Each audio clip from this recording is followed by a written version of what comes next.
by the United Nations, and it's only for a period of time. Is that right? But what is your office about? My office is about coordinating with all resources to promote peace, advocate for peace, and also to manage peace, conflict within our system, within the community, within nations, and also helping to know the importance of peace and things like that. So we actually deal with future. We deal with the focus of the future. We bring in the future into today and letting people know how we can all develop in peace, because one of the reasons why Africa is really behind development is lack of peace, because we cannot progress as people without peace. We can't have education without peace. We can have our families being built without peace. We can have our infrastructures being built without peace. We can have health system being built without peace. So peace is the anchor of everything, every aspect of development. The world, the third world, the first world, or the Western world has developed because they have a very established, formidable system of peace that is running.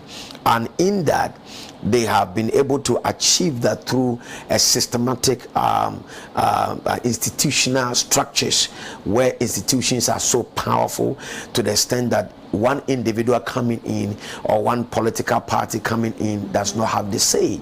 It's institutions. So we are in here to make sure that our institutions are empowered. So we give advice, we give advocacy, we do conferences, we speak on issues that borders the normal people on ground to authorities and tell them, no, this thing that you are doing, even though that's your political kind of line, but it is going to affect the people in a nutshell and things like that. So basically that's what we do. So this is a non-governmental organization, yes, is that right? Yes. Okay, so to some extent you work with government. Yes, we work with government. Yes. We actually do not directly work with government because of where we stand, so we are the United Nations work directly with government, but the United Nations need a third eye, need a second eye, somebody that will also correct the both of them and speak to both of them, that no, what you and the government are doing is not all that correct and things like that. We need to do this. We need to have this. We need to have this. So the United Nations has given, the authority to some of us, some powers to some of us, to tell them and to tell the government this is what is going on ground. Let's talk about Ghana and peace and stability and security in our country. Ghana is touted, has been highly credited with peace and security when it comes to the West African region. So more or less, Ghana has so much role to play in ensuring that there is regional peace and of course continental peace and then global peace. We've been mentioned in different areas and very much appreciated for our contribution to the United Nations peacekeepers. We now sit in the United Nations Security Council. We sit in the United Nations Security Council. And so Ghana is highly recommended and respected when it comes to the role it plays in ensuring peace and security. Looking at what is happening in some parts of the region and Africa, would you say that we still hold that seat? Yes, we hold it. Looking at where we have come from coup d'etats, levels of states where the government have been able to transition to a very formidable democracy, to the extent our people understand democracy so well to this extent. I think that we have come very, very far. And we are now, in a very great state. But you see, peace is very tricky. When you think you have peace and you forget about certain fundamental truth, then you actually do not have peace. So that's the problem right now, because right now there are certain small issues that are very big issues that can contribute to the destabilizations of the peace that we have. Pockets of violence. In the northern part of the country. Northern part of the country, intolerance of the security services, you know, the government officials, the way somebody says something, they can go to a studio, a journalist. These journalists are very crucial in peacemaking in this country. So if you're attacking them, what do you expect and things like that? You know, it's getting too much. And then, you know, youth unemployment, lack of hope of our generation, the next generation, not setting a standard. The government do not have a national development system plan so that if you are finishing school, you know definitely this is what you will become in the next future. We must know that this is what contributes to the insurgencies that have been happening in many of the African countries. It's not like the president are not doing their work well. They are doing their work. But the youth have come to understand that no, unless you are in government, then you have a good life. If you are not in government, you don't have a good life. These are some things that we should deal with it, because in the midst of having peace and having our strong security services and things like that, it's not enough. We need to be able to come on the table and put a very strategic plan for the next coming generation.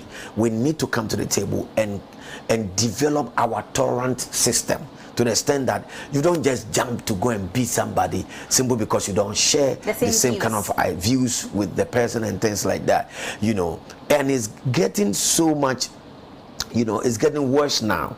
Look at what happened recently at one of the TV stations, you know, where some thugs have to enter into the TV station, steal a whole studio and attack journalists. There's about 14, 15 people or 20 people.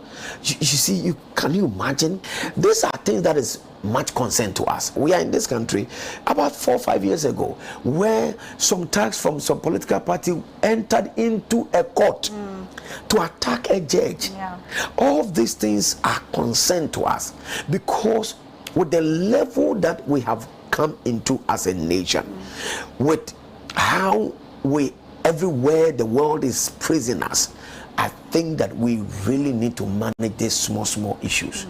If we are able to do it, we have done well, and we will continue to preserve what we have. So we've come very far, but we still have a long way to go. We still have a long way to go. Given the fact we that have an election, and people are dying in election, and people die in election in this modern world, and we don't have a strategy to curb that kind of thing, that people are going to lose their life in election for what?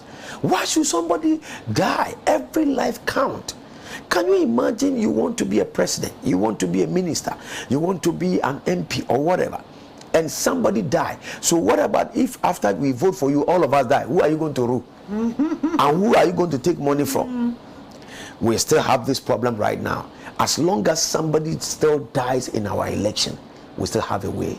We still have a long way to go. Dr. Usu, let's talk about your role as the United Nations Eminent Peace Ambassador. Yeah. I mean, I have seen you in almost every gathering that matters when it comes to peace advocates. Let's talk about your role. What is your job? I mean, what exactly are you supposed to achieve at the end of the day? I think my job is to continue to do like what I'm doing right now, to speak on the essentials of leadership, promoting peace and national development, to speak to authorities, to advise government and people that matter that this is what we ought to do, because it's a whole consultation that we need to come to a place where we can walk through the street of Ghana and Africa without any kind of, you know, consciousness that, oh, somebody's going to kill me and things like that. So I have a very big kind of job on my hand, you know, making sure that United Nations SDG goals are achieved in 2030, which without. I even wrote a letter to the United Nations. I said, you are telling us to do this. You have to give us enough money to be able to do this. You are telling the government to do, but you know, not all the government have your focus, what you want to do, and things like that. But we are still working on it, and it's growing. Were you at the United Nations General Assembly meeting, yes. the 78th yes. in the US? Yes, yes. I attended that, and I put my request there.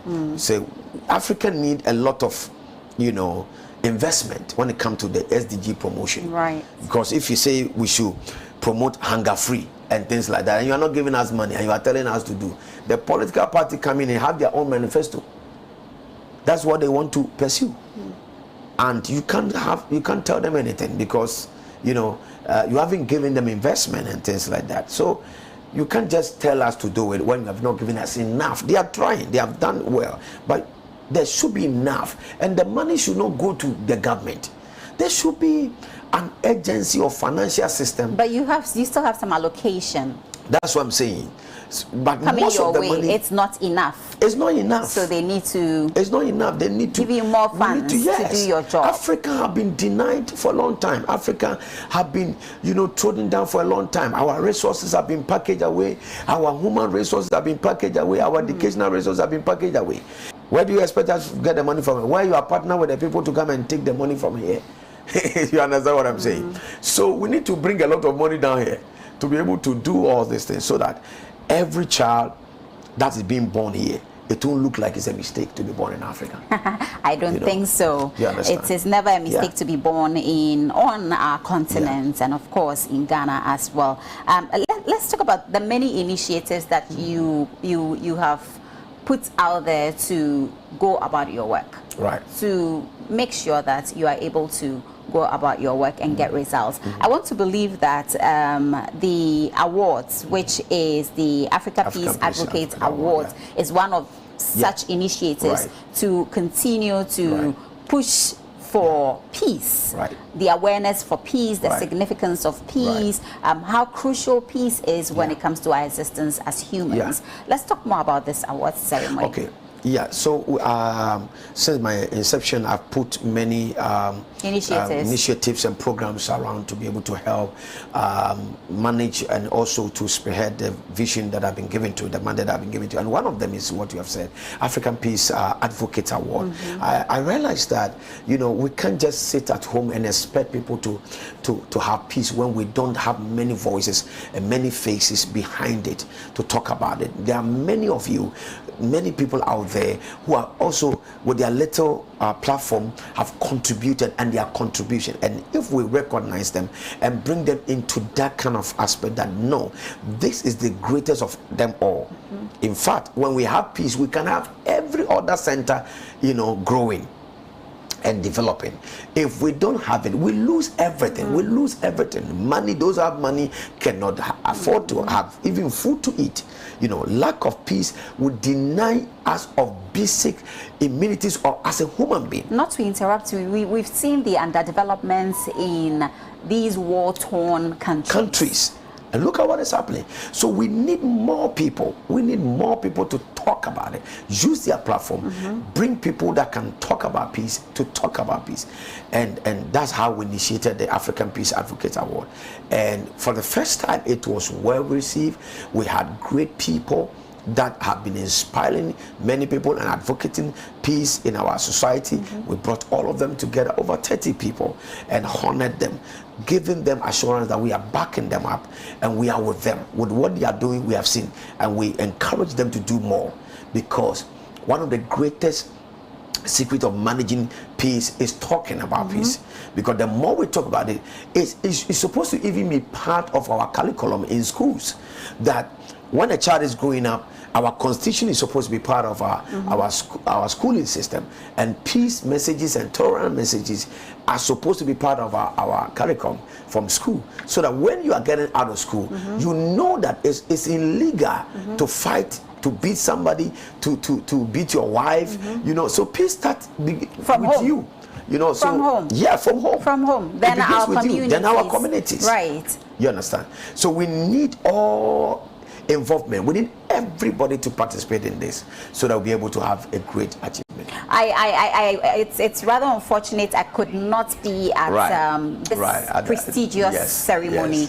But your presenters were there. Oh, of course, my team. I am blessed with such an amazing team. The team showed up, and of course, this is a win for diplomatic affairs. How did you actually identify diplomatic affairs as one of the key contributors of peace? I mean, through our platforms. Okay.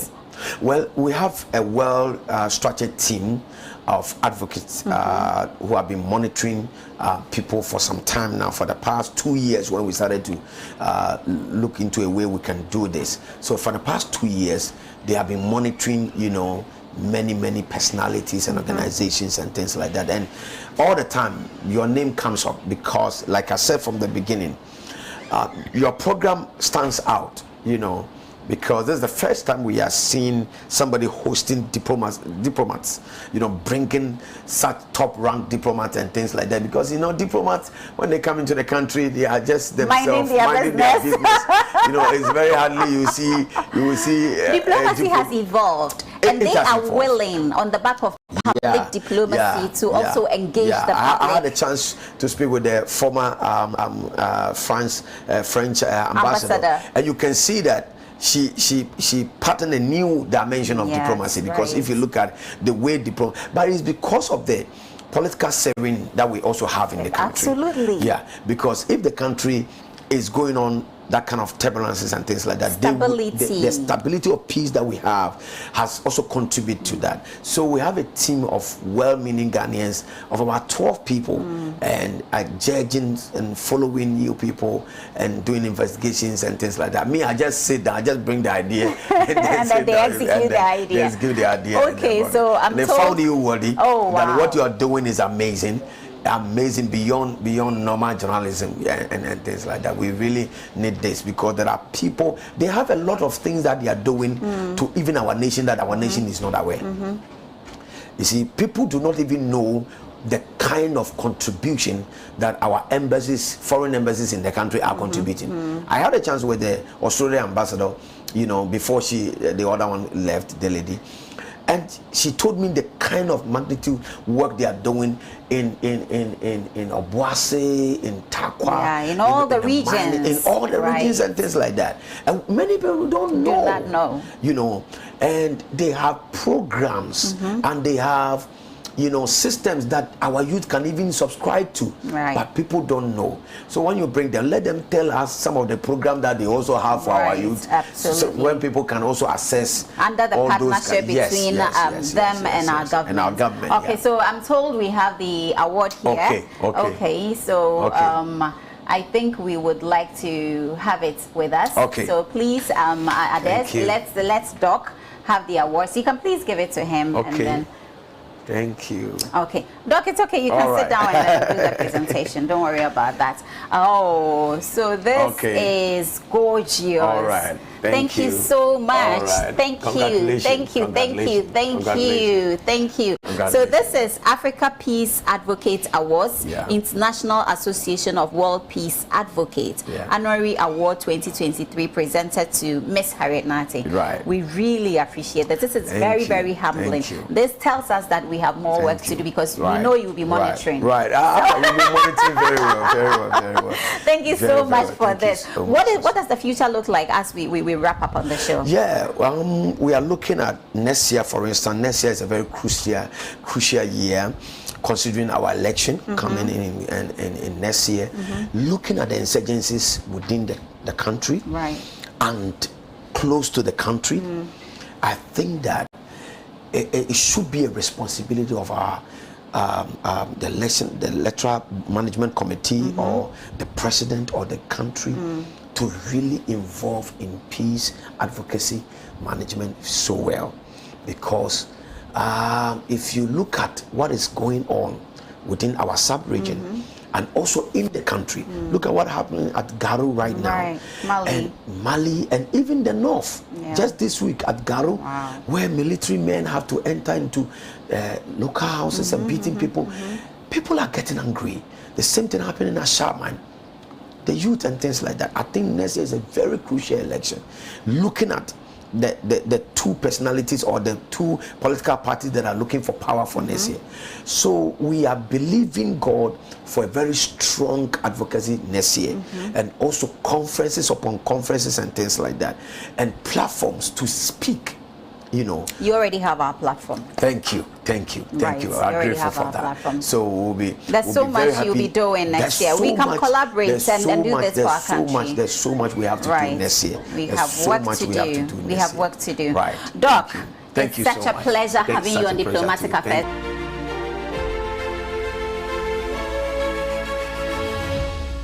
Away from that story, let me take you to the Accra City Hotel, where the Accra Metropolitan Assembly and the Mayor's Migration Council, as part of implementing the Clean Project, has organized a high-level dialogue on promoting migrants' inclusion in sustainable urban development and to also deliberate on issues affecting migrants in the waste sector. The urban waste problem is a significant challenge that impedes the development of the modern and livable cities across the globe. While I had the opportunity to sit with the implementers of this particular project to delve more into this initiative and also look at what the future holds in this area, let me take you all the way to the Accra City Hotel, where the interview happened.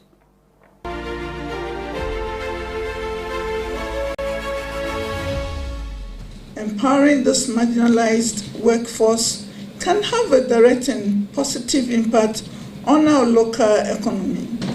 By increasing their productivity and income, we reduce the work or the burden on social welfare programs and foster a more robust and self-sustaining community. The goals of today's dialogues are to shed light on the challenges faced by migrant informal waste workers in our city, focusing on their health and financial well-being. 2, to identify gaps in our current policies and practices related to the inclusion of informal waste workers, especially migrants.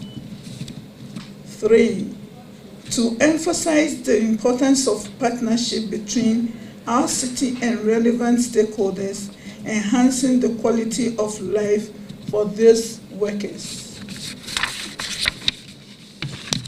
And 4, to foster an interagency dialogue and knowledge exchange that will lead to the development of effective solutions.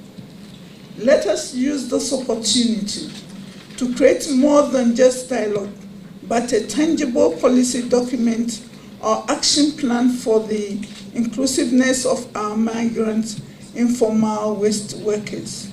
You are welcome to the city of Accra. If properly managed, migration can contribute to the socio-economic transformation of the economies of countries and cities of destination. As a result of mistrust, most migrants are socially excluded. This results mainly in low-level education attainment among migrants, low employment, vulnerability to crime, and consequent community tensions. Social exclusion among informal workers leads to a lack of legal recognition for migrants and their dependents, an absence of social security benefits and heightened vulnerabilities. Excellencies, ladies and gentlemen, it is in this context that I acknowledge and commend the efforts of the organizers of this meeting and the mayor of the city of Accra in promoting a sustainable city that promotes the inclusion of the migrants when migrants feel excluded in the social process.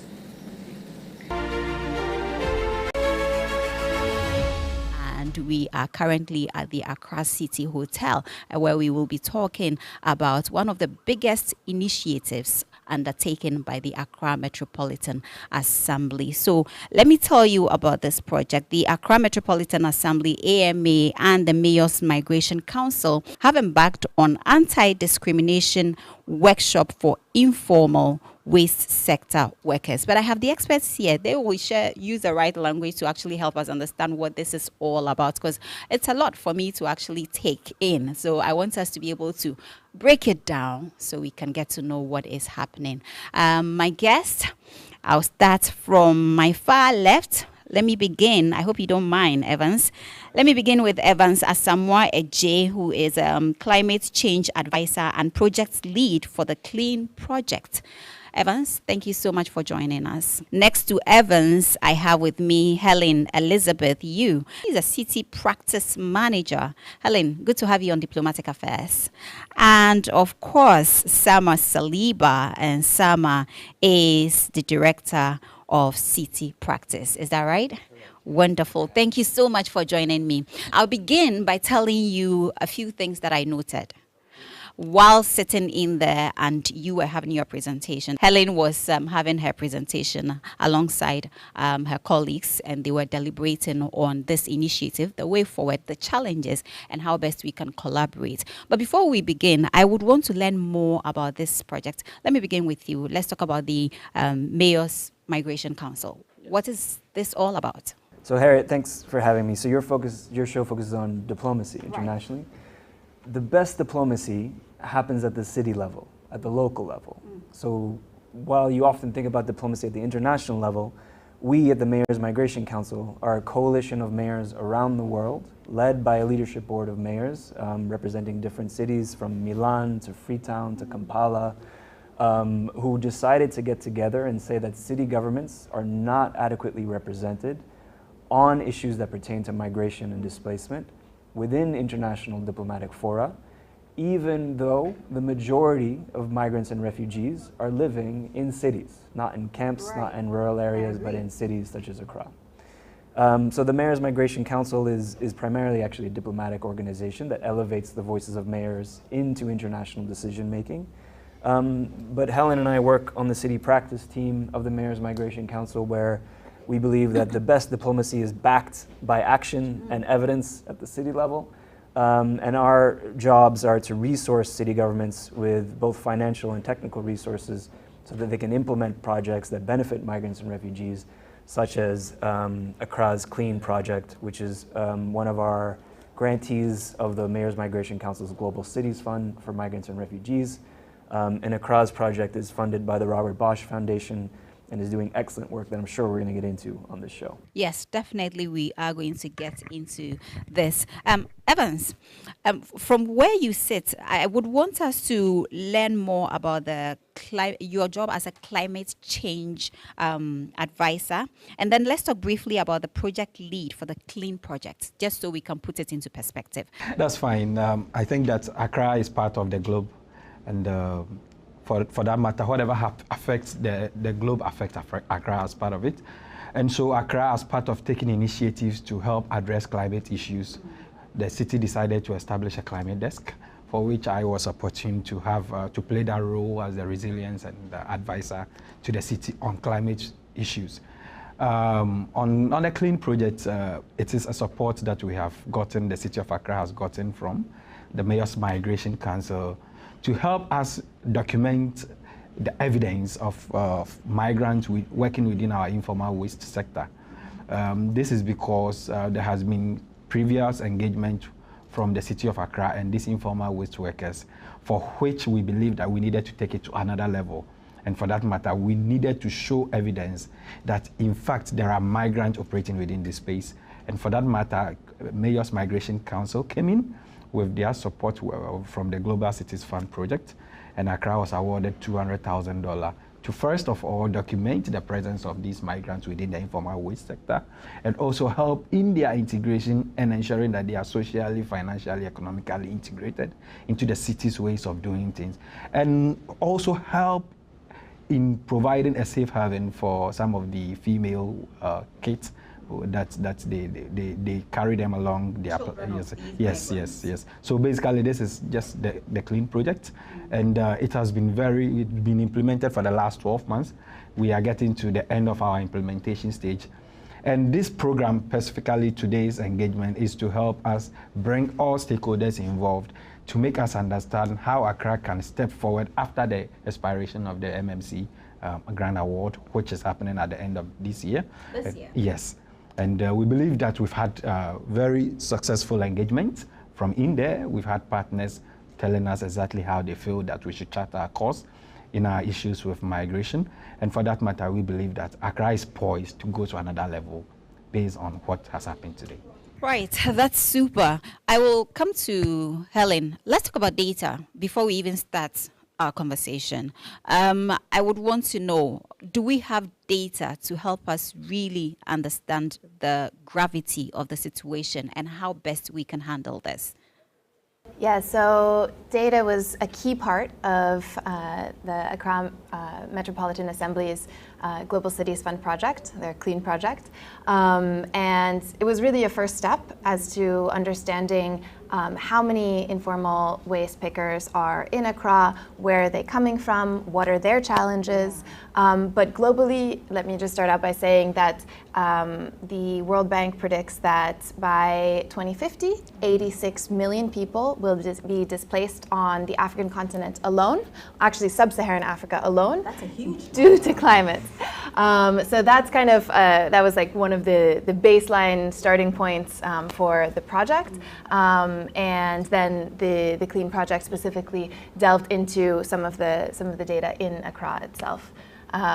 So I think Evan knows better than anyone on that data and some of the figures that have come out of Accra. Let's talk about data. I'm very particular about data because without data, we can't really achieve anything. What are we working with? Well, I would say that as part of the CLEAN project, we've been able to document, provide evidence of about close to 600 in informal migrant, non-Ghanaians working within the informal space. Yes. Officially, and we believe that there are more because this is a pilot project, and we looked at only 5 communities within the Accra Metropolitan Assembly. So think about it. Assuming we decide to extend our conversation to citywide, the number of the numbers we will be talking about here. Yes. So there is, with the support from this project, we are able to put ourselves together in terms of data. So there is something we are working with now, and I think that we will be able to scale it up whilst we move along. Going forward, we need data to be able to work. Let's talk about some of the programs that you identified in looking at these migrant workers. I had integration, I had collaboration within the stakeholders, and I had like making sure that they work in dignity, taking care of them and treating them well. So I am very much interested in the various programs that have been identified. Yeah, well, you're a Pan-African show, so let me give you a Pan-African perspective as a non-African. So next time there'll be an African person here giving you the same perspective. But in some ways I'm representing the I think it's 13 African cities that we're funding through the Global Cities Fund for Migrants and Refugees. Of course, Accra is one of them, but they're all bringing their own ideas on how to address or how to prepare for a future that is going to be a future of cities that is marked by migrants and displaced people coming into these cities. So you have Accra, who's bringing informal waste workers into the formal economy, making sure that they're paid a stable income, that they're contributing the right way in terms of how they're managing waste, but also being registered for formal national health insurance and also creating a daycare for their children. You have Arua in Uganda, which is creating the city's first municipally run recycling program and employing refugees within that program. You have nearby Freetown, where Mary Acker Sawyer is leveraging the power of migrant youth to similarly create entrepreneurs among youth to collect waste and giving them tricycles to go around collecting waste from their households. You have Casablanca, which is creating a souk of African solidarity for all the sub-Saharan migrants who are arriving in Casablanca, hoping to make their way north, but actually creating job opportunities for them locally within Casablanca. I mean, the list goes on, from Nyamagabe in Rwanda to Nairobi in Kenya to Kampala in Uganda. And across the board, what we're really seeing is that cities within the continent are stepping up in viewing migrants as an opportunity to create more sustainable cities, to create more inclusive economies, and to really lay the foundation for a more sustainable and inclusive future, given that it will be marked by urban migration, and globally, 1 in 3 people by the end of the century will be African. And so the lessons that we're learning from Africa, I can say from New York or from Helen's perspective in Paris, our cities will be learning from African cities in the future, because the future is African. The future is Africa. Helen, let's talk about, for me, I am very much interested in the challenges identified when it comes to migrant workers. How easy is this going to be? Oh, I mean, obviously I can tell that it's not easy collecting data and designing programs that would actually situate them in our societies to the extent that we can all benefit from the contributions they make. Should I say how challenging rather is this instead of how easy? How challenging is this going to be? So the challenge around migration, I think, is only a challenge insofar as you see it as a challenge. Growth is inevitable worldwide, particularly in sub-Saharan Africa, where you see urban areas expanding. In Accra, I believe the growth rate is 2%, but we at the Mayor's Migration Council and partnering with Accra Metropolitan Assembly really believe that migrants and refugees are an asset to cities, not only in Accra, but really around the world. As we've seen with the CLEAN program and with the data that has been collected through the CLEAN project, one of the major benefits that migrants and refugees are bringing to the informal waste sector is really in accessing spaces that the formal economy has not been able to access. So clearing areas that are not otherwise cleared. And that's really helped to prevent against a lot of the climate challenges that Accra would otherwise be facing. We heard today that there have been record-breaking rains and storms in Accra, but the city hasn't flooded. And part of that is thanks to the migrant community in the city, who is doing the incredibly hard work of clearing drains, clearing streets, and keeping the incidences of waterborne illnesses really down. And Accra is in turn helping to provide a daycare center, which is helping to keep children safe and healthy. So I think, you know, we can really address some of these quote-unquote challenges from a problematizing perspective or from an opportunistic one.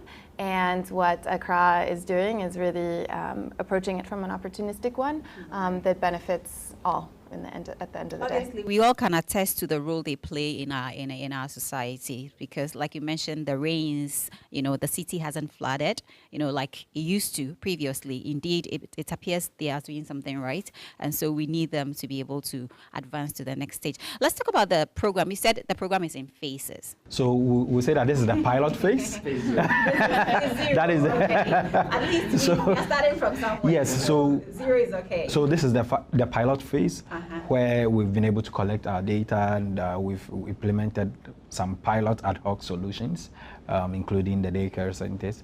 But now we're taking it to another phase as a city, where we are, as the mayor would announce very soon, on a strategic direction and policy direction that the city is going to implement.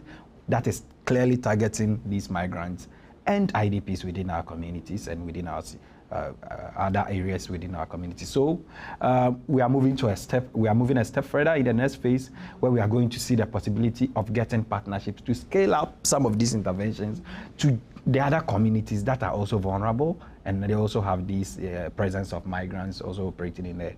So that is what we are looking at, the very reason why we brought so many partners here, partners and government agencies that matter, who can help us begin to look at the conversations, even from the policy perspective and then to the implementation perspective. But Evans, let me give you a bit more credit though, right? Because we at the Mayor's Migration Council don't support plans and policies and dialogues, we support action. Yeah. And within a year, you've registered over 200 people, I believe, in the National Health Insurance Scheme. Wonderful. Within 12 months, you've brought in over 200 people as well into formal cooperatives. Yes. And the ground, I mean, ground isn't broken, ground is built up on the child care center. So work is happening within Accra, and that is phase 0. That phase 0 is the actions that they're taking now that you guys can build on in the future.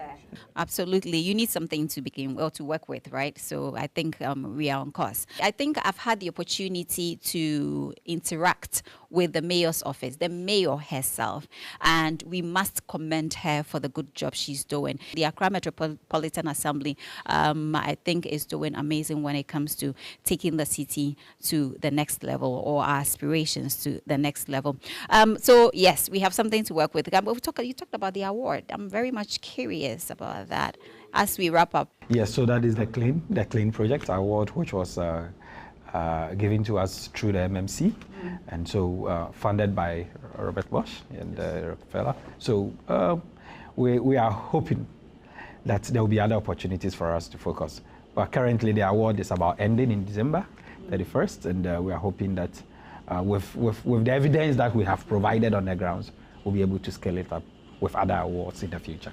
Definitely, and we will be here to support. Sama, last words? Last words. Where do we go from here? Where do we go from here? We go local. We go as local as we possibly can. We invest in city governments. We invest in city governments' ability to engage with the national governments, but we also invest in city governments' ability to mobilize at a grassroots level their communities, as we haven't touched on yet, but Accra is also doing in their community engagement strategy, and working with the People's Dialogue, and working with community leaders here in Accra. We do our best to have all of that investment channel and result in concrete, replicable actions that are led by cities, so that more cities around the world can receive similar investments and prepare for a future that, as I've been saying, will be marked by migration, but hopefully with this investment will not be marked by the impacts of climate change. Helen? As Samra mentioned, scaling up and continuing to set an example for cities not only across Africa, but across the world. And I think part of that is also in their remarkable ability to partner not only with international organizations, such as the Mayor's Migration Council, but also with the national government, and really moving forward with the possibility of registering migrants into the formal waste economy of Accra. So yeah, continue the work and bring it to the national scale as well. Yeah, bring it to the national scale. Evans? I would want to say thank you, a big thank you to Mayor's Migration Council for this opportunity, Dan Accra, because but for them, we would not be able to document the presence of these migrants within our system. In fact, this has brought this the discussion of migrants on the table even at the assembly level. And for us, it is a huge achievement out of this project. Hitherto, we could not talk about migration issues at the sub-national level. But for today, we are able to discuss that. And that is a huge milestone achievement that we think that we have achieved. Going forward, we want to say that Accra is poised for action. And it's not going to be the long talk that we always have, as Samenko said. We are already on the ground. And we're working. There are so many achievements now that I think that what will come into light with the media very soon for you to know what is happening. Accra is doing a lot at the front of migration and even within climate change. And for that matter, very soon we'll have much more of these interviews and conversations around what Accra is doing. But I want to say a big thank you once again to you for this opportunity, Samir, and to the mayor for allowing this vision to stand, because it's a huge achievement and a huge milestone for us within the space of migration. Yeah, none of this happens without Mayor Saki's leadership, so it's truly appreciated. Sure, right. And I would say this is what diplomacy for development. We want to see more collaborations on the ground. We want to see more partnerships on the ground. We want to see more ideas in solving problems. And that is the essence of true partnerships. So we are very excited for this initiative. And of course, the media will be here. Our media platform is always open to you whenever you need us to help put the message out there and sensitize the public on whatever is happening when it comes to migrants here in the city. Thank you so much, gentlemen and lady. once again my guest, Sama Saliba, Director of City Practice, Mayor's Migration Council, and of course Helen Yu, Senior City Practice Manager, and Evans Asamoah AJ, Climate Change Advisor and Project Lead for the Clean Project. Thank you so much once again for coming. We really appreciate this. Great. So the show has been Diplomatic Affairs. My name is Harriet Nartey, and we are very, very thankful to you for your time.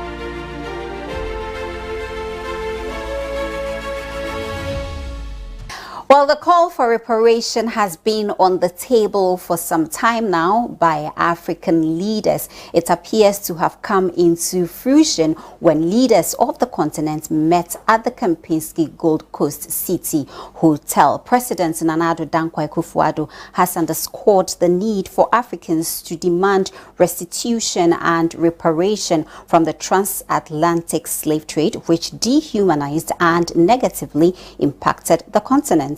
Delivering the keynote address at the maiden edition of the Accra Reparation Conference, Ghana's president indicated that the call for reparations is a valid demand for justice.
When I proclaimed 2019 as the year of return in front of the Congressional Black Caucus of the United States Congress, commemorating the 400th anniversary of the commencement of the transatlantic slave trade, one of the most unfortunate and barbaric episodes of human history, I was particularly excited about the passion with which our kith and kin from the Americas and the Caribbean in particular spoke about reconnecting with the motherland. There was the recognition that never again should the black person allow him or herself to be subjected to the dehumanizing conditions of slavery. The barbaric and inhumane transatlantic slave trade, in whatever form, should never be repeated, and never again should the African peoples be described as indented servants or apprentices for life. For us in Ghana, we recognize our unique position as the location for 75% of the slave dungeons built on the west coast of Africa, through which the slaves were transported. Indeed, Simon Newman, in his book, The West African Ethnicity of the Enslaved in Jamaica, says, and I quote, "Evidence suggests that the Gold Coast, now modern-day Ghana, was the largest source of Jamaican slaves who arrived, remained, and survived in Jamaica," unquote. Right from the day we attained our freedom and independence from British colonial rule on the 6th of March, 1957, the first sub-Saharan state to do so, we have always seen ourselves as owing a special responsibility to Africans in the diaspora. Not only do we believe that we have a responsibility to extend a hand of welcome back home to Africans in the diaspora, as we did in 2019 during the year of return, we believe the calls for reparations to Africa are just. I dedicate this song to you, my beautiful people, my beautiful people. Come and sing along, yeah. Here I come with the love, oh beautiful people, my beautiful people. Come and sing along, yeah.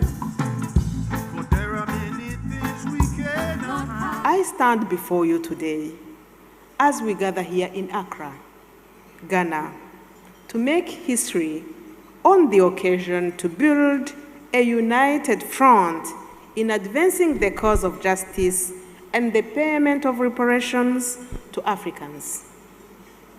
It's important to note that this is not just a conference, rather a global movement with us all at the front lines to bring this fundamental change in redeeming Africa and all people of African descent. Africa, the cradle of humanity, has borne the brunt of history's injustices and endured the ramifications of a past marked by slavery, colonialization, and exploitation. I wish to take a few seconds to commend the troop that has presented today, this morning, and only shared a glimpse of what it looked like during those moments. For centuries, the African continent and its people have faced insurmountable challenges and various forms of discrimination on many fronts. We must acknowledge that these injustices have had a long-term impact, the consequences of which are still felt today.